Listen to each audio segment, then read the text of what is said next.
안녕하세요. 김성겸 목사입니다. 산돌 성경 읽기에 오신 여러분 환영합니다. 오늘은 민수기 34장에서 36장까지의 내용 살펴보도록 하겠습니다. 우선 민수기 34장에는 요단 서쪽의 가나안 땅을 이스라엘 백성들이 분배받게 될 영역이 어디인지 소개해주고 있으면서 동시에 각 지파의 기업 분할을 책임질 지도자들의 명단이 소개되어 있습니다.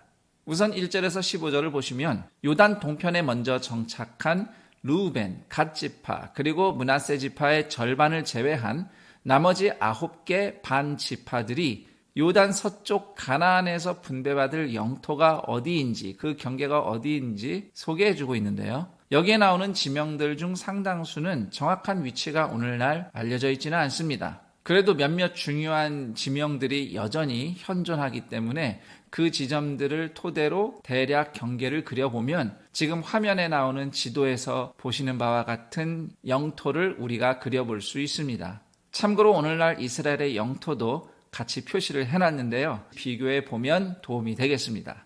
여기에 나오는 지명 몇 개만 좀 살펴보면 우선 3절에 보시면 염해가 등장하죠. 데드시, 사해입니다. 워낙 소금기가 높아서 물고기나 어떤 생명체도 살기 힘든 곳. 사실 여기도 호수예요. 갈릴리처럼. 하지만 워낙 넓어서 그냥 바다라고 부릅니다. 그리고 5절에 보시면 애굽 시내라고 기록되어 있는데 나일강은 아니고요. 가나안과 애굽의 경계를 형성하는 하천의 이름이 되겠습니다. 그리고 6절에 대해라고 소개되어 있는데 대해는 지중해를 얘기합니다. 그리고 11절에 긴네렛이라는 지명이 등장합니다. 긴네렛은 갈릴리 호수를 얘기하는데요. 긴네렛이라는 히브리어가 비파라는 의미를 갖고 있어요. 갈릴리 호수를 위에서 높은 곳에서 내려다보면 비파 모형처럼 생겼다 해서 긴네렛이라는 이름이 붙여졌습니다. 흥미롭게도 민수기 34장에 그려진 이스라엘의 땅의 경계는 먼 훗날 에스겔서 47장에 다시 한번 등장합니다.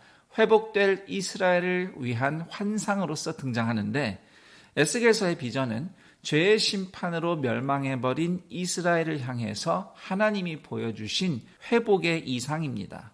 거기서 민수기 34장의 땅의 경계를 보여줬다 함은 하나님이 뜻하신 이스라엘의 회복이 왕조시대의 이스라엘이 아니라 제사장 나라 시절 이스라엘임을 의미한다고 해석할 수 있습니다. 왜냐하면 왕조 시절 이스라엘의 땅하고 민수기 34장에 그려진 땅의 경계하고 분명히 다르거든요. 에스겔서가 환상으로 보여주는 이스라엘의 회복은 제사장 나라 이스라엘의 회복입니다. 참으로 에스겔의 비전은 예수 그리스도의 오심과 성령의 강림, 그리고 왕 같은 제사장 공동체인 교회의 탄생으로 성취되었다 하겠습니다.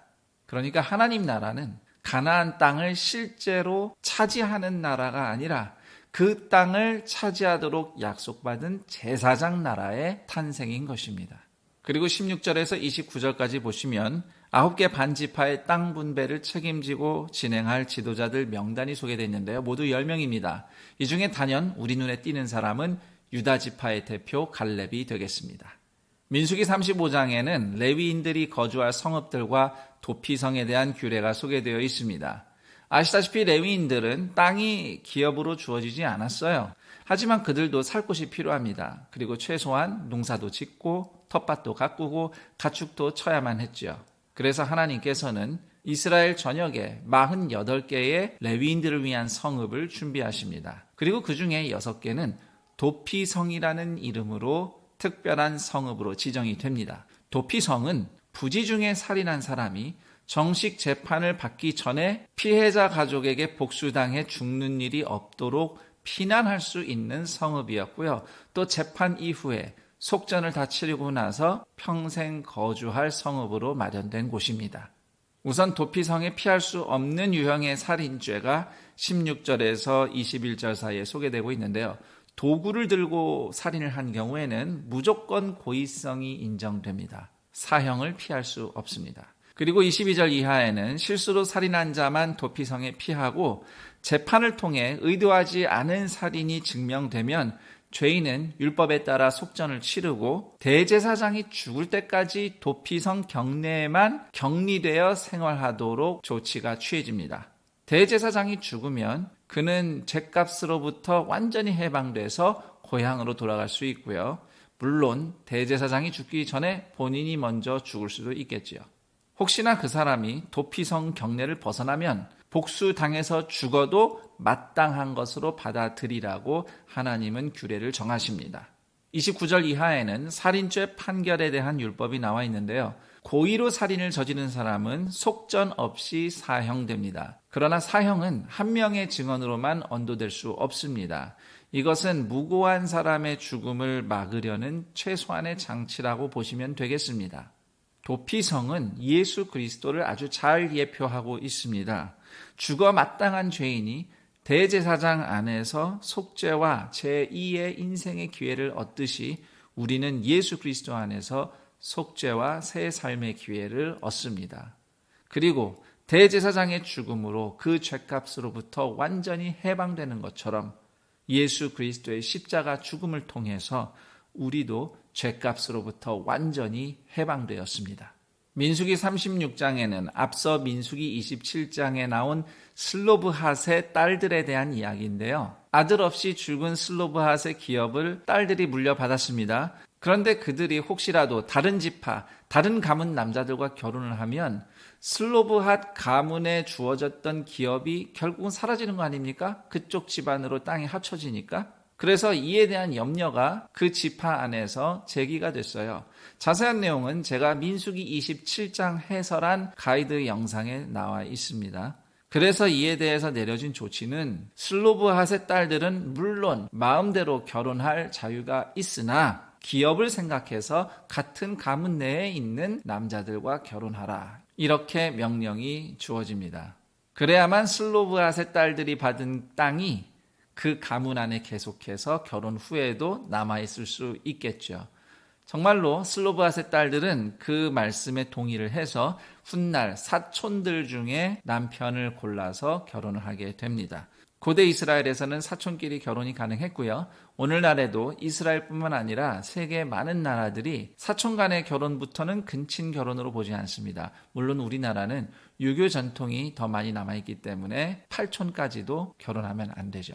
그것은 문화적인 차이니까 굳이 성경에서도 사촌끼리 결혼했다고 우리가 한국인들의 정서를 무시해서 결혼할 이유는 없는 거니까요. 자, 이렇게 해서 슬로브핫의 딸들의 기업에 대한 이야기와 함께 민수기 36장은 마칩니다. 민수기를 좀 정리를 해보겠습니다.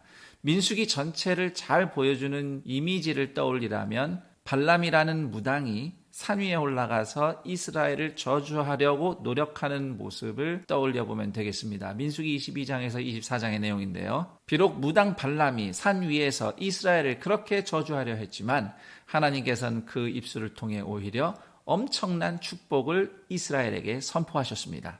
한편 산 아래의 이스라엘 지파들은 어땠을까요? 사실 그들의 모습은 여전히 불평하고 하나님께 불순종하는 모습이었습니다. 민수기의 그 내용들이 다 기록이 되어 있죠. 그럼에도 광야에서 그렇게 최악의 불순종을 보여주었던 이스라엘이 마침내 가나안 땅에 들어갈 제사장 나라로 준비된 데는 오직 언약의 신실하신 하나님의 은혜라고 하겠습니다. 자, 여기까지 민수기 34장에서 36장까지의 내용 살펴봤습니다. 그럼 전 여기서 인사드리고 내일 그 다음 내용과 함께 여러분 다시 찾아뵙겠습니다. 감사합니다.